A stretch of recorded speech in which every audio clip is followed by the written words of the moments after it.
A depressão é uma das doenças mentais e neurológicas que vem atingindo milhares de pessoas. Mas esse tipo de doença tem tratamento. E antes que seja tarde, vamos saber um pouco mais como cuidar dessa doença com o psicólogo João Marcos Amorim.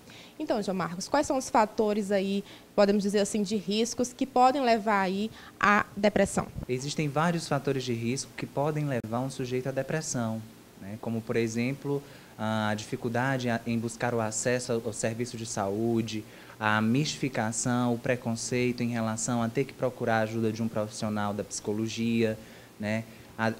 Alguns transtornos mentais, como, por exemplo, a própria depressão, já é um fator de risco, né? Porque envolve um conjunto de várias depressões, o uso e abuso, né, de substâncias psicoativas, de álcool e outras drogas, dentre os mais diversos aspectos, podem ser fatores de risco e podem ser fatores que levam a pessoa a cometer, né, ou a desenvolver um quadro depressivo.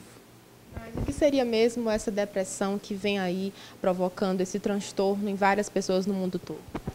A depressão, ela é um transtorno mental, né, recorrente, persistente, constante, né, que é caracterizado principalmente pela perda de interesse em atividades da vida diária, né, o que leva a um prejuízo significativo na vida do sujeito, na vida do indivíduo, né. Então, várias pessoas são acometidas por essa doença, né, por apresentarem esse quadro, que pode ser característico por esta perda de interesse, como por outros fatores. E quais os principais procedimentos aí para esse tratamento da depressão? O apoio psicológico é necessário nesse caso, né?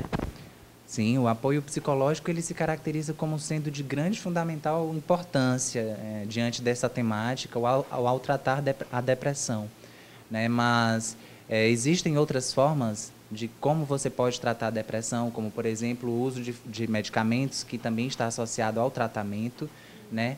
A prática de atividades físicas, que é de grande relevância, a prática de alimentação saudável, o desenvolvimento de hábitos saudáveis na vida diária pode levar a uma minimização, uma diminuição de sintomas da depressão. E qual é o primeiro passo? Que a gente vê muitas vezes as pessoas, elas têm a questão do preconceito, ou até mesmo a questão da aceitação, né, de dizer que está com depressão. Como é que deve lidar com esse tipo de situação? Qual é o primeiro passo a fazer para essa pessoa que está precisando de ajuda?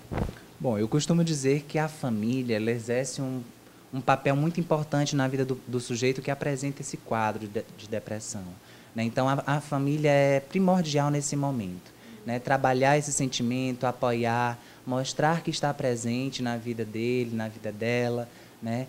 É extremamente importante para que essa pessoa venha buscar ajuda, né? Trabalhar primeiro essa aceitação dentro do ambiente familiar, né? Consequentemente, pode estar buscando as redes de apoio, né? A equipe multiprofissional para dar início ao tratamento. A depressão pode desencadear aí, quem sabe, um suicídio, por exemplo? Depende do grau da pessoa. Isso tem a ver? Como é que isso está relacionado com a questão do suicídio? Bom, Ingrid, a depressão ela é um fator de risco diante da situação do suicídio, né? Mas não significa dizer, e nós não podemos generalizar, dizendo que toda pessoa com depressão ela vai cometer um suicídio.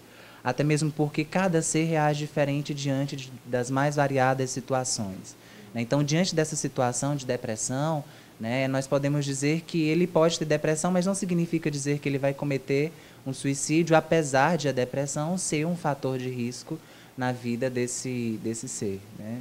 E dentro dos jovens, a gente percebe muito que não é somente adultos, mas esses jovens também apresentam esses casos de depressão que a gente vê aqui na sociedade. Sim, o número de jovens desde o ano de 2012 ele tem crescido bastante, né? Então, assim, tem crescido num percentual de 12% desde o ano de 2012, é o que aponta os dados, os estudos realizados pelo IBGE, né? Então, a causa ela é a mesma, né? Mas a intensidade das causas, os fatores de risco, eles têm sido aumentados e agravados principalmente nesse público, né? Pelo uso de substâncias psicoativas, pelo uso de álcool e drogas exagerado, né? Extrapolado. Então, é extremamente importante a gente compreender esses fatores e trabalhar em cima de toda essa situação. Então, qual a dica que você deixa para o pessoal de casa que tem alguém na família ou que esteja precisando de algum tipo de ajuda? O que ela deve fazer, o primeiro passo? primeiro passo é você realmente ter a consciência de que você precisa de ajuda, né? E contar com o apoio da família é extremamente importante. Segundo passo, acredito que seja acionar as redes de apoio a fim de que o tratamento possa ser realizado por uma equipe multiprofissional. Afinal de contas, o tratamento ele é contínuo, ele é programado, né? Então exige-se uma atenção da equipe de profissionais. Ok, obrigado, João Marcos, pelas informações. Ingrid Moura para o Picos Notícia.